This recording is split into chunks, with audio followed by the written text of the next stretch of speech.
दोस्तों नमस्कार। मैं राजेश कुमार, सहायक प्राध्यापक हिंदी, शासकीय गजानन अग्रवाल स्नातकोत्तर महाविद्यालय भाटापारा। आज हम लोग बीए द्वितीय वर्ष के हिंदी साहित्य से एक कविता जो कि सूर्यकांत त्रिपाठी निराला की कविता है, तोड़ती पत्थर, इस कविता का पाठ और इसकी व्याख्या प्रस्तुत करेंगे। निराला जी की एक कविता 1935 की रचना है जो कि उनके काव्य संग्रह अनामिका से लिया गया है। निराला जी अपने समय का अतिक्रमण करने वाले कवि हैं। उन्होंने चाहे भाव के स्तर पर, चाहे शिल्प के स्तर पर, हर जगह कुछ न कुछ नए प्रयोग करने की चेष्टा की है और सामाजिक दुराओं को, रूढ़ियों को, बंधनों को हमेशा तोड़ने का प्रयास किया है। निराला आधुनिक समय के बहुत महत्वपूर्ण और सशक्त कवि हैं और उनके सशक्त होने का सबसे बड़ा प्रमाण ये है कि कुछ ऐसी ही कविताएं, प्रगतिवाद में हम देखते हैं कि कविताओं का शिल्प और उसका स्वर मुख्य रूप से बदल जाता है। यहाँ पर कविता में एक नयापन दिखता है, एक वर्गीय चरित्र जो है उसका पूरी तरह से बदल जाता है और कवि वहाँ पर श्रम की महत्ता को परिभाषित करने की कोशिश करता है। तो हम सबसे पहले कविता का पाठ लेते हैं, उसके बाद इसकी विवेचना और व्याख्या की ओर आएंगे। वह तोड़ती पत्थर देखा उसे मैंने इलाहाबाद के पथ पर, वह तोड़ती पत्थर। वह तोड़ती पत्थर वाक्य इस कविता में 2 बार आता है। इससे जाहिर है निराला जी इस कविता के शुरुआत में ही जोर देकर कहना चाहते हैं कि वह पत्थर तोड़ रही हैं और पत्थर के साथ साथ कुछ और भी तोड़ने की बात यहाँ आएगी जो कि कवि आगे रखना चाहता है। पहले हम कविता की ओर आगे आते हैं। कोई न छायादार पेड़ वह जिसके तले बैठी हुई स्वीकार, श्याम तन भर बंधा यौवन, नत नयन प्रिय कर्म रतमन, गुरु हथौड़ा हाथ करती बार बार प्रहार, सामने तरु मालिका अट्टालिका प्रकार। कोई छायादार वृक्ष नहीं है जो उस महिला को, जो उस स्त्री को थोड़ी छाया दे सके। खुले आसमान के नीचे उस तेज धूप में वो बैठी हुई है। पेड़ वह जिसके तले बैठी हुई स्वीकार, वहाँ कोई वृक्ष नहीं है। श्याम तन भर बंधा यौवन, श्याम शरीर है उसका, सांवले रंग का शरीर है और भरा पूरा शरीर है, रिष्ट पुष्ट। गुरु हथौड़ा हाथ, और उसके हाथ में एक भारी हथौड़ा है जिससे वो बार बार प्रहार कर रही है और पत्थरों को तोड़ने का काम कर रही है। सामने तरु मालिका अट्टालिका प्रकार, उसके सड़क के दूसरी ओर ठीक सामने तरु मालिका, एक विशेष प्रकार की वनस्पति होती है, उससे आवृत, उससे ढका हुआ एक बहुत बड़ा भवन है, महल है जो सड़क के दूसरी ओर है। चढ़ रही धूप, गर्मियों के दिन, दीवा का तमतमाता रूप, उठी झुलसाती हुई लू, रुई ज्यों जलती हुई भू, गर्द चिनगी छा गई प्रायः हुई दोपहर, वह तोड़ती पत्थर। चढ़ रही थी धूप, क्रमशः धूप तेज होती जा रही थी, गर्मियों के दिन थे, दिवस का तमतमाता हुआ रूप और लू, झुलसाती हुई लू, सामान्य लू नहीं है। वैसे भी उत्तर भारत के मैदानों में गर्मी के दिनों में बहुत प्रचंड रूप से लू चलती है और उसमें भी इलाहाबाद की गर्मी और लू बहुत प्रसिद्ध है। तो ऐसे समय में उठी झुलसाती हुई लू, रुई ज्यों जलती हुई भू, और भू जमीन इस प्रकार से तप रही है, वैसे जल रही है जैसे कि रुई में आग पकड़ ले। गर्द चिनगी छा गई प्रायः हुई दोपहर। गर्द चिनगी से यहाँ कवि का तात्पर्य ये है कि इतनी चिलचिलाती हुई, इतनी प्रखर धूप है कि पूरी तरह से धूल के साथ वो मिलकर एक अलग किस्म का वातावरण तैयार कर रहा है। और प्रायः हुई दोपहर, लगभग दोपहर हो गई है, वह तोड़ती पत्थर, लेकिन फिर भी वो महिला अपने श्रम में डूबी हुई पत्थरों से जूझ रही है और लगातार उस पर प्रहार करती हुई तोड़ते जा रही है। देखते देखा मुझे तो एक बार उस भवन की ओर देखा छिन्न तार। कवि को जब उस महिला ने अपनी ओर देखते हुए देखा तो सबसे पहले उसकी दृष्टि सामने के भवन की ओर जाती है, लेकिन वहाँ देखती है कि छिन्न तार, निर्जन है, कोई नहीं है वहाँ पर। देख कर कोई नहीं देखा मुझे उस दृष्टि से जो मार खा रोई नहीं। कवि यहाँ बड़ा महत्वपूर्ण संकेत दे रहा है, एक बड़ा मानवीय सरोकार का बिंब है। उस दृष्टि से देखना जैसे कि मार खाने के बाद भी रुलाई ना आए, वो दर्द, वो पीड़ा आदमी चुपचाप निगल जाए, उसको अपने व्यक्तित्व में समाहित कर ले, उस दृष्टि से वो देख रही है। सजा सहज सितार, लेकिन इसके बाद भी सहज सितार सजने के बाद ध्यान देने की बात यह है कि अब इतने सब बिंबों के बाद में यहाँ सितार सजने की बात कवि जो कर रहा है, तो ये सितार क्या है? श्रम की महत्ता को वो प्रस्तुत कर रहा है। सुनी मैंने वह नहीं जो थी सुनी झंकार, एक नया किस्म का आवाज़, उसको एक नया एहसास होता है।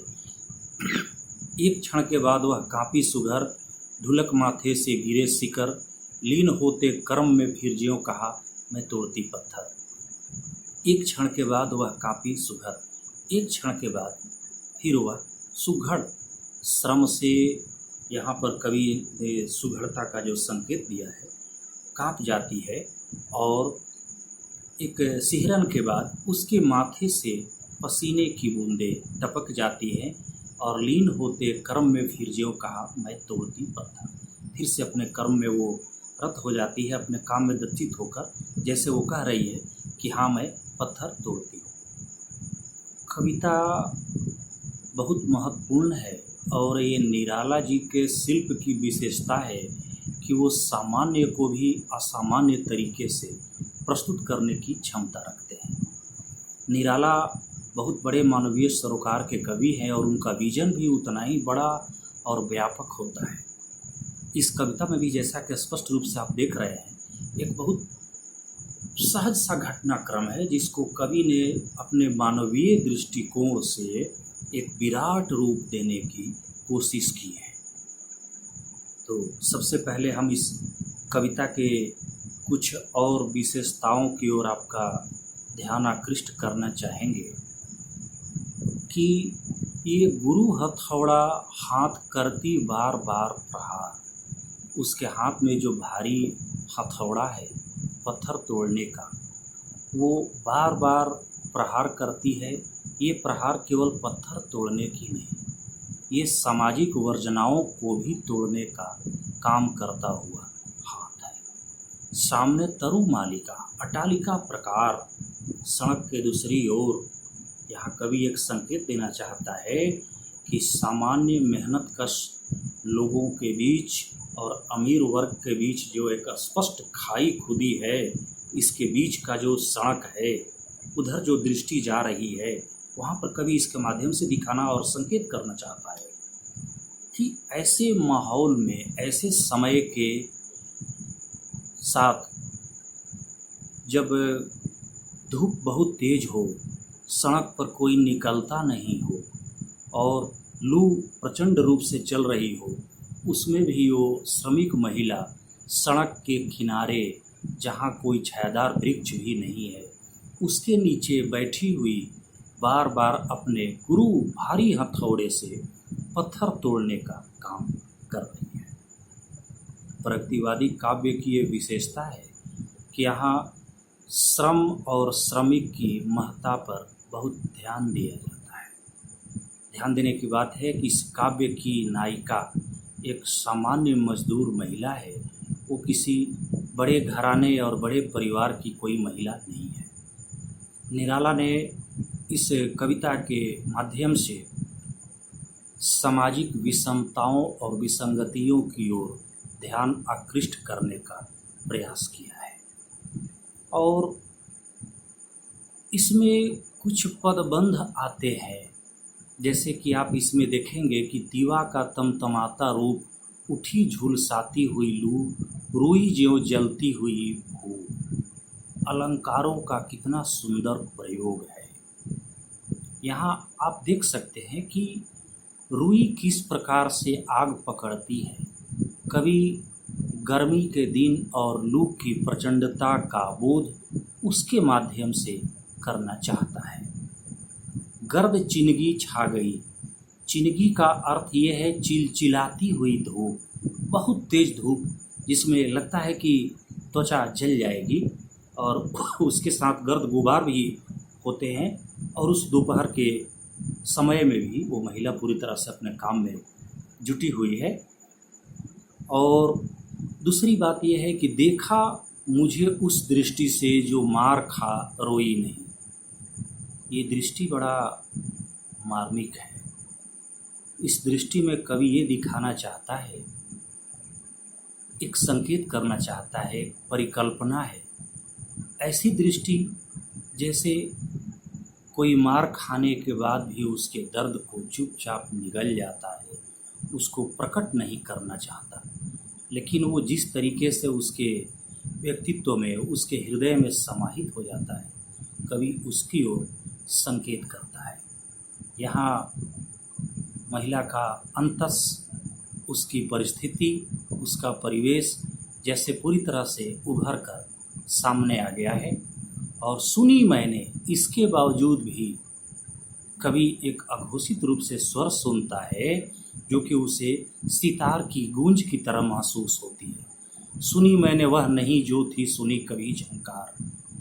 इस तरीके से एक जो स्वाभिमान की आवाज़ है, जो अपने श्रम की महत्ता की आवाज़ है, कवि उसको सुनता है। और एक क्षण के बाद कांपी सुघर, ढुलक माथे से गिरे शिकर। माथे से पसीना ढुलक रहा है, शिकर का अर्थ पसीना होता है। लीन होते कर्म में फिर ज्यों कहा मैं तोड़ती पत्थर। कविता बड़ी महत्वपूर्ण है और सहजता में भी एक गंभीर दृष्टि का परिचय देता हुआ निराला काव्य की पूरी तरह से विशेषता को उद्घाटित करने का कार्य करता है।